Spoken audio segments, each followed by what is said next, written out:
신약 성경 145페이지에 있습니다. 요한복음 2장 13절에서 22절까지의 말씀입니다. 저와 여러분들이 한 절씩 나누어서 교독하도록 하겠습니다. 저부터 읽겠습니다. 유대인의 유월절이 가까운지라 예수께서 예루살렘으로 올라가셨더니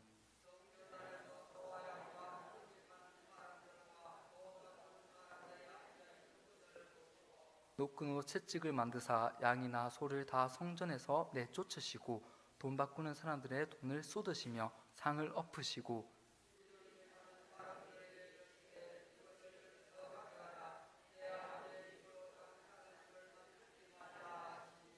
제자들이 성경 말씀에 주의 전을 사모하는 열심이 나를 삼키리라 한 것을 기억하더라.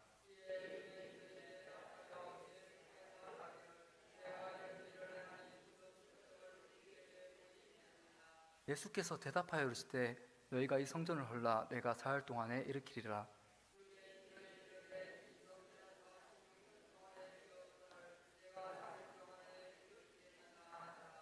그러나 예수는 성전된 자기 육체를 가리켜 말씀하신 것이라. 살아나신 후에야 제자들이 이 말씀하신 것을 기억하고 성경과 예수께서 하신 말씀을 믿었더라. 아멘. 오늘 또 예배 자리 가운데 나오신 가창의 성도 여러분, 끝날 것 같지 않던 추위가 어느덧 물러가고 새싹이 돋고 벚꽃이 피어나는 봄이 왔습니다. 우리의 마음에도 굳어져 있던 마음이 성령의 만지심으로 말미암아 부드러워지길, 그래서 우리의 마음 가운데도 말씀을 통해 화사하게 꽃피우길 간절히 소망합니다. 요한복음의 저자는 본문을 통해 우리에게 무엇을 이야기하는지 살펴보길 원합니다.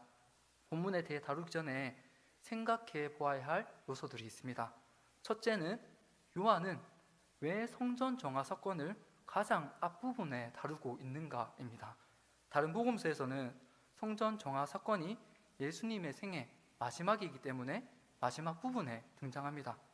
하지만 이 사건이 예수님께서 십자가 지시게 된 결정적 계기를 제공하기 때문에 가장 앞부분에 다루므로 이 요한이 본문에서 가장 중요한 것이 이것이다 라는 것을 명확하게 우리에게 이야기해 주기 위함이었습니다. 이것은 요한복음 1장과 2장의 내용을 근거로 확인할 수 있습니다. 앞장의 내용은 예수님이 하나님의 아들이심과 그가 오신 이유에 대해 명확히 나타내며 제자를 부르시고 첫째 표적을 통해 그 제자들로 하여 자신을 믿게 하셨습니다. 그래서 요한은 시간의 흐름대로 본문을 배치한 것이 아니라 시간의 흐름을 넘어서 성전 정화 사건을 먼저 청자들에게 이야기하고 있습니다. 요한복음은 앞장이 뒷장을 미리 내다보거나 미리 설명하고 뒷장은 앞장의 내용을 당겨와서 풀어주거나 다시 앞장의 내용을 상기시키는 특징을 가지고 있습니다. 그래서 요한복음은 하나의 체인처럼 서로가 서로를 꽉 붙잡고 있습니다. 요한복음 4장의 내용을 살펴보면 예수님께서 사마리아 여인과 대화하는 장면이 나옵니다. 여기에서 사마리아 여인은 예수님에게 이렇게 이야기합니다. 요한복음 4장 20절 말씀입니다. 우리 조상들은 이 산에서 예배하였는데 당신들의 말은 예배할 곳이 예루살렘에 있다 하더이다. 아멘. 여기서 이 산이라 함은 그리심산을 뜻합니다. 사마리아인들은 하나님께 예배하는 중심 장소가 그리심산이었고 유대인들에게 하나님을 예배하는 중심 장소가 예루살렘 성전이었습니다. 하지만 예수님은 더 이상 그런 장소적인 개념은 중요치 않다라고 말씀하십니다. 이제 때가 왔기에 하나님께 영과 진리로 예배하라고 말씀하십니다. 그때는 성전 대신 예수 그리스도가 함께하는 때입니다. 그래서 요한은 성전 정화 사건을 요한복음의 앞부분으로 끌어옴으로 예수님께서 성전 되심을 먼저 이야기합니다. 둘째는 본문에서 요한은 무엇을 핵심으로 이야기하기를 원하는가입니다. 다른 복음서에서도 성전 정화 사건을 다루는데 다른 복음서에서는 성전의 정결과 회복에 대해 초점을 맞춥니다. 그러나 요한은 달랐습니다. 그는 이 사건을 통해 예수님이 단순히 성전을 회복하러 오신 것이 아니라 성전 그 자체이심을 드러내고자 합니다. 이는 요한복음 전체의 흐름과 강조점과도 일치합니다. 예수 그리스도를 믿는 믿음 안에 거하는 가창의 성도 여러분, 저는 본문을 세 주제로 나누어 함께 묵상하고자 합니다. 첫째는 성전의 기능을 상실한 현실에 대해서 나누고자 합니다. 예수님께서 유월절을 맞아 예루살렘 성전에 오셨을 때 그분이 보신 것은 예배하는 예배자들의 모습이 아니라 장사하는 사람들과 돈 바꾸는 사람들의 모습이었습니다. 성전은 더 이상 하나님과의 만남의 장소가 아니었습니다. 유대인들에게 성전은 원래 하나님과 만남이 있고 하나님의 임재가 있고 하나님의 말씀이 임하고 죄사함이 있는 그런 장소였습니다. 그렇기에 그들에게 성전은 가장 특별했고 가장 중요한 장소였습니다. 그러나 이제 그런 모습의 성전은 어디에도 남아있지 않았습니다. 본문에서 나타나는 성전의 모습은 순기능이 상실되어 버렸습니다. 당시 성전은 예배 드리기 위해 각 지방에서 사람들이 모여들었기에 유대인들에게, 특히 종교 지도자들이나 정치적 권력을 가진 사람들에게 가장 좋은 장소로 이용되어졌습니다. 이들은 사람들이 모이는 성전을 종교적으로, 정치적으로, 신학적으로 이용하였습니다. 또한 이들은 성전에 오므로 자신들의 관례를 지킴으로 스스로 유대인으로서 지켜야 할 관례를 따름으로 명분을 획득하기 위한 마음을 더욱 우선시하였습니다. 예수님은 이런 현실을 보시고 채찍을 드시고 그들을 내쫓으셨습니다. 다른 복음서에는 예수님이 이들을 향해 너희는 강도의 소굴을 만들었도다 라고 말씀하십니다. 그렇게 책망하십니다.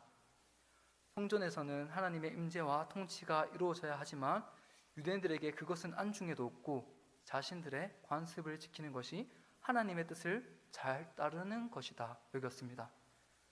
이는 예수님이 오시기 전 유대인들의 사상을 너무나도 잘 나타내고 있습니다. 호세아 선지자는 이런 유대인들의 모습을 보고 하나님을 아는 지식이 없어 망한다 라고 표현합니다. 저와 여러분들은 하나님을 아는 지식이 있습니까? 이 지식이 있다면 이것은 무엇으로 말미암음입니까? 예수님께서 자기 몸을 대속제물로 바쳐 피로 사신 선물 덕분입니다. 나아가 성령께서 우리 마음에 빛을 비추어 주시기 때문입니다. 그래서 우리에게 하나님을 아는 지식이 있습니다. 그렇게 이 시간 하나님께 나와 예배드립니다. 날마다 대속의 은혜를 잊지 않는 저와 여러분들 되길 간절히 소망합니다. 성전이 이렇게 기능을 상실한 이유는 크게 세 가지가 있습니다. 첫째는 정치적 이유 때문에, 둘째는 경제적 이유 때문에, 셋째는 신학적 이유 때문입니다. 정치적으로는 예레미야 7장 2절 말씀을 통해서 살펴볼 수 있습니다. 우리 다 함께 읽도록 하겠습니다. 너는 여호와의 집 문에 서서 이 말을 선포하여 이르기를 여호와께 예배하러 이 문으로 들어가는 유다 사람들아 여호와의 말씀을 들으라. 아멘. 이렇게 기록하고 있습니다. 종교 지도자들은 성전에 모여 말씀을 선포함으로 자신이 종교 지도자임을 나타내고 자신이 하는 이 말이 말씀에 근거한다라는 것을 이용하여 예배 드리는 마음보다 행위에 더 앞선 마음이었습니다. 그런 마음 때문에 이들은 성전을 성전대히 사용한 것이 아니라 정치적인 수단으로 사용하였습니다. 두 번째 이유는 경제적 이유가 있습니다. 마가복음 12장 40절 말씀입니다. 그들은 과부의 가산을 삼키며 외식으로 길게 기도하는 자니 그 받는 판결이 더욱 중하니라 하시니라 하고 기록하고 있습니다. 성전에 있는 자들은 과부의 가산을 빼앗아 거짓으로 기도하는 자들이었습니다. 이들의 행위는 말씀을 지키는 듯 보이지만 이는 명백하게 말씀을 어기는 행위였습니다. 레위기 말씀을 보면 종교 지도자들이 가장 먼저 돌보아야 할 대상은 고아와 과부입니다. 하나님께서 고아와 과부 같은 이스라엘 백성들을 특별한 이유 없이 오직 사랑하심으로 돌보셨기 때문에 이스라엘 백성들에게도 고아와 과부를 돌볼 것을 명령하셨습니다. 하지만 종교 지도자들은 이 말씀을 지키지 않고 보이는 행위를 우선시했기에 작은 율법을 어기더라도 큰 율법을 지키면 된다, 그렇게 생각했던 것입니다. 하지만 작은 율법 하나라도 어기는 것이 율법을 어기는 것이죠. 신학적으로 살펴보면 마가복음 2장 1절 말씀을 통해서 확인할 수 있습니다. 수일 후에 예수께서 다시 가버나움에 들어가시니 집에 계시다는 소문이 들린지라. 아멘. 여기서 집에 계시다라는 문장을 주목해 보아야 합니다. 여기서 집이란 이 땅의 거처를 뜻함이 아니라 하나님께서 임재하시는 곳을 뜻합니다. 장소적 개념이 아니라는 것입니다. 성전은 하나님의 임재하는 곳이어야 함에도 불구하고 더 이상 하나님의 임재가 없고 성전의 제 기능을 상실한 표면적인 모양으로서 성전만 남아 있었습니다. 이러한 세 가지 이유 때문에 성전은 더 이상 성전의 기능을 상실하였고 때문에 예수님은 성전을 정화하셔야 하셨습니다. 그렇게 예수님은 자기 육체를 성전 삼으시고 성전을 무너뜨리고 다시 세우셨습니다. 여기서 우리는 종교 지도자들의 모습과 유대인들의 모습을 통해 우리의 예배와 신앙을 점검해 보아야 합니다. 저와 여러분들은 지금 어떤 모습에 있습니까? 혹여나 유대인들처럼 종교적 관습이나 지금까지 지켜왔고 행해왔기에 예배드리거나 순종하는 행위적 모습을 강조하지는 않습니까? 아니면 하나님의 임재를 간절히 구하며 그런 하나님께 감사의 제사를 드리기 위한 예배인지 곰곰이 생각해 보아야 할 것입니다. 이 시간 우리가 드리는 예배뿐만이 아니라 앞으로 사는 동안 드리는 우리의 예배는 성령께서 임재하시며 우리를 위해 성전으로서 자신의 몸을 죽음으로 대속하시고 다시 세우신 예수 그리스도의 은혜를 기억하며 태초부터 우리를 계획하시고 하나님의 이름을 위하여 우리를 의의 길로 인도하시는 한 분 하나님만 드러나는 예배 되길 간절히 소망합니다. 둘째로 나눌 주제는 성전 자체 대신 예수님입니다. 예수님은 성전 자체가 되셨습니다. 이는 요한이 본문에서 청자에게 말하고자 하는 핵심 주제입니다. 요한복음은 부수적인 요인보다 예수님의 정체성에 대해 명확하게 다룹니다. 직전 장들에서도 예수님의 정체성을 명확하게 다루므로 시간적 흐름대로 기록한 것이 아니라 중요한 내용을 앞장에 기록하므로 뒷장의 내용을 충분히 뒷받침하고 있습니다. 본문에서 예수님과 유대인들의 대화를 보면 서로 다른 이야기를 하는 것처럼 보입니다. 유대인은 땅의 말을 하지만 예수님은 하늘의 말을 하십니다. 하늘의 것을 구해야 하는 유대인들이 더 이상 하늘의 것을 구하지 않고 땅의 것만 구하기 때문에 하늘의 언어를 말씀하시는 예수님이 앞에 있음에도 예수님께서 하시는 그 말씀을 이해하지 못합니다. 이어서 유대인들은 예수님께서 표적을 보이라고 말하지만 예수님은 표적을 보이시지 않고 본인의 말씀을 계속해서 이어갑니다. 그것은 하늘의 언어였습니다. 요한복음의 흐름을 보면 직전 2장 1절에서 11절까지의 내용에서는 예수님께서 표적을 보이시고 제자들로 하여 믿게 만드셨는데 유대인들에게는 그 표적조차 허락하지 않으시고 보이시지 않으셨습니다. 그 이유는 표적을 보여도 유대인들이 믿지 않을 것이기 때문입니다. 그리고 유대인들은 믿기 위하여 표적을 보이라 한 것이 아니라 단순히 시험하기 위함이거나 예수님을 위험에 빠뜨리기 위함에 이중만 가득했기 때문입니다. 그러므로 예수님께서는 유대인들이 하는 땅의 말이 아닌 하늘의 말로 말씀을 이어가십니다. 19절 말씀입니다. 너희가 이 성전을 헐라 내가 사흘 동안에 일으키리라 라고 말씀하시므로 예수님 자신이 성전이라는 선언과 선포를 하십니다. 예수님의 신학적 선포에도 불구하고 땅의 언어에 익숙한 유대인들은 하늘의 언어를 이해하지 못했습니다. 심지어 제자들조차 예수님의 말을 이해하지 못했습니다. 예수님은 이 말을 통해 유대인들에게 고발당하는 결정적인 계기를 제공하게 됩니다. 하지만 유대인들은 예수님의 말을 그대로 함이 아니라 교묘하게 속여서 고발합니다. 마가복음 14장 58절 말씀입니다. 우리 함께 읽도록 하겠습니다. 우리가 그의 말을 들으니 손으로 지은 이 성전을 내가 헐고 손으로 짓지 아니한 다른 성전을 살 동안에 지으리라 하더라 하되. 아멘. 예수님께서 이들에게 너희가 이 성전을 헐라 라고 하였는데, 고발하는 자들은 내가 헐고 라고 주체를 바꾸어 버립니다. 그럼에도 예수님은 침묵하십니다. 자신이 십자가를 감당하실 것을 알고 계셨기 때문입니다. 예수님께서 이들에게 자신을 내어놓음으로 십자가에 달려 죽게 되었습니다. 그 죽음은 성전의 무너짐을 뜻합니다. 하지만 무너짐에서 끝나지 않았습니다. 예수님은 사흘 만에 다시 사심으로 성전을 다시 회복시키셨습니다. 아니, 회복된 것이 아니라 새로운 것이 되었습니다. 예수님은 스스로 성전을 다시 세움으로 자신 안에 거하는 모든 자들을 새로운 것으로 창조해 주셨습니다. 고린도후서 5장 17절 말씀입니다. 그런즉 누구든지 그리스도 안에 있으면 새로운 피조물이라. 이전 것은 지나갔으니 보라 새 것이 되었도다. 아멘.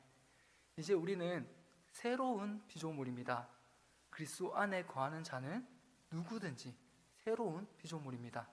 우리는 성전 대신 예수님의 육체로 말미암아 새 것이 되었습니다. 그러므로 우리는 날마다 신령과 진정으로 예배하는 예배자가 되어야 합니다. 저와 여러분들은 그런 예배자 되길 간절히 소망합니다.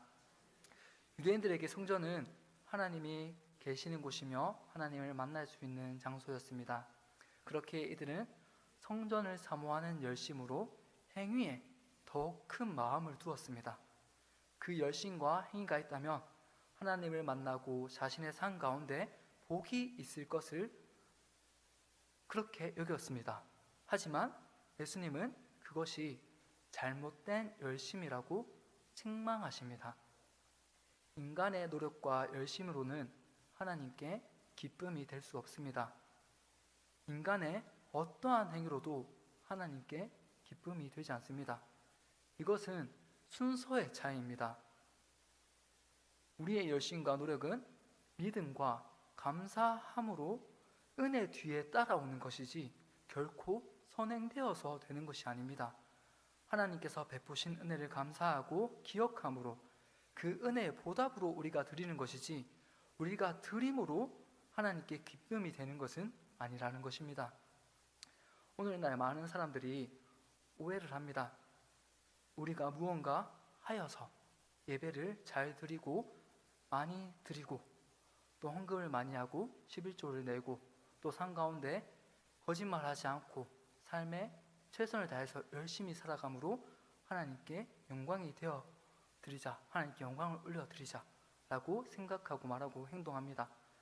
하지만 예수님은 그런 것보다 유대인들에게 말씀하신 것처럼 성전이 무엇인지 깨닫기를 원하십니다. 성전에서 가장 우선되어야 하는 것은 하나님의 임재입니다. 하나님의 영이 우리 가운데 함께하는 것, 그것이 요한복음 4장 23절에서 24절에 말씀하신 예배의 본질입니다. 우리 함께 읽도록 하겠습니다.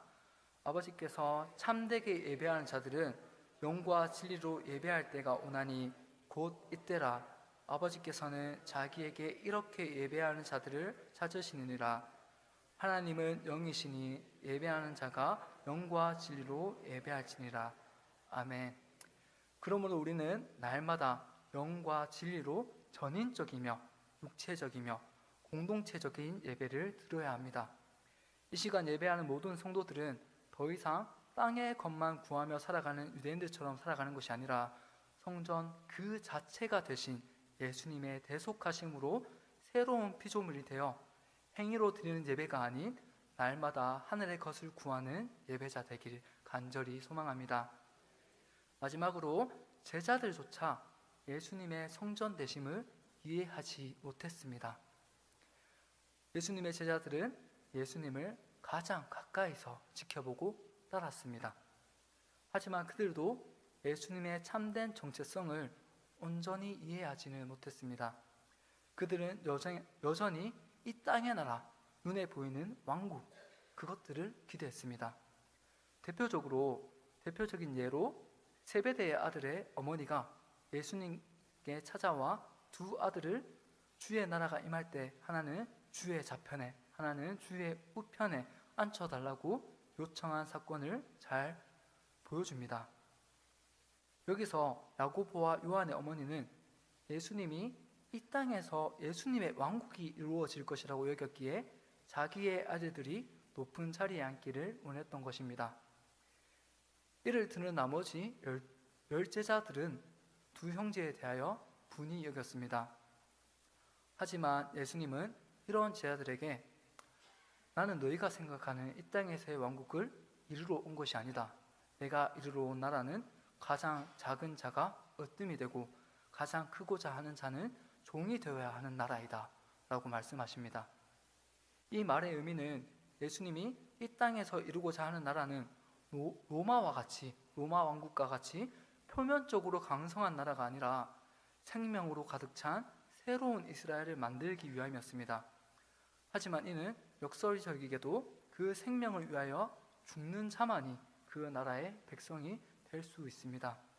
마가복음 10장 45절 말씀입니다.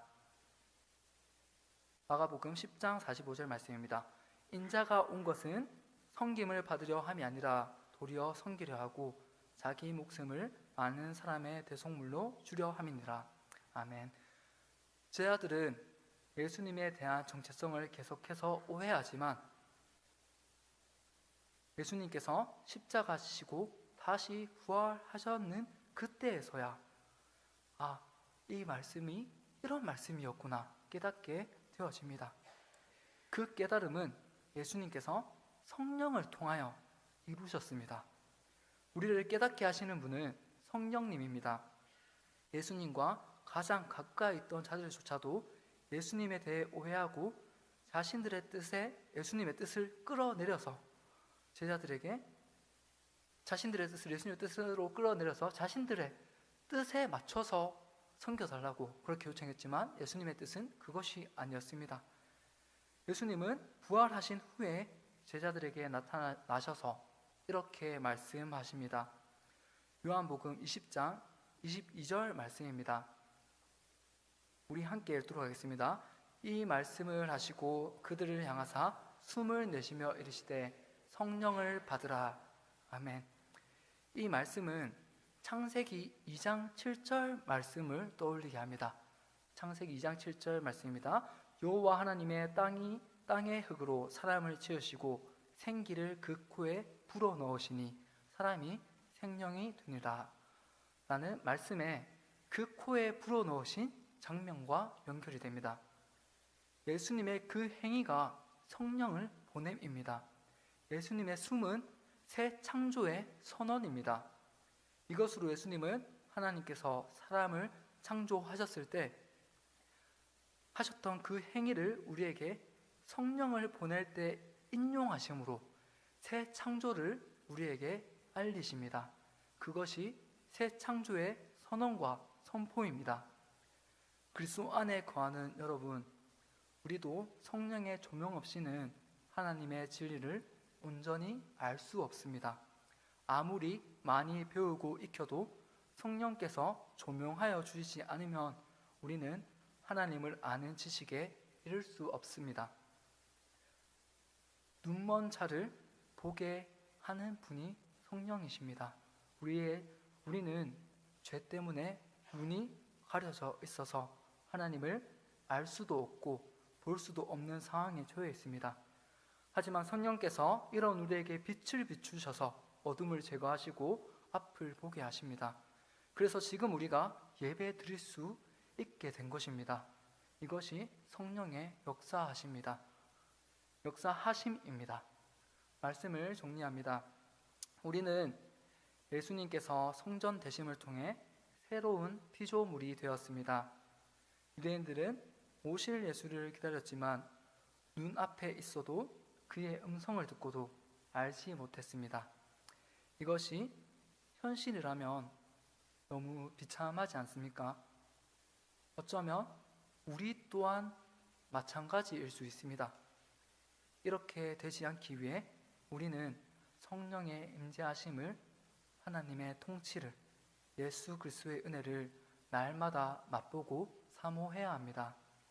이미 왔으나 아직 오지 않은 예수 그리스도의 베푸시는 은혜를 날마다 갈망하고 감사하는 저와 여러분들 되기를 간절히 소망합니다.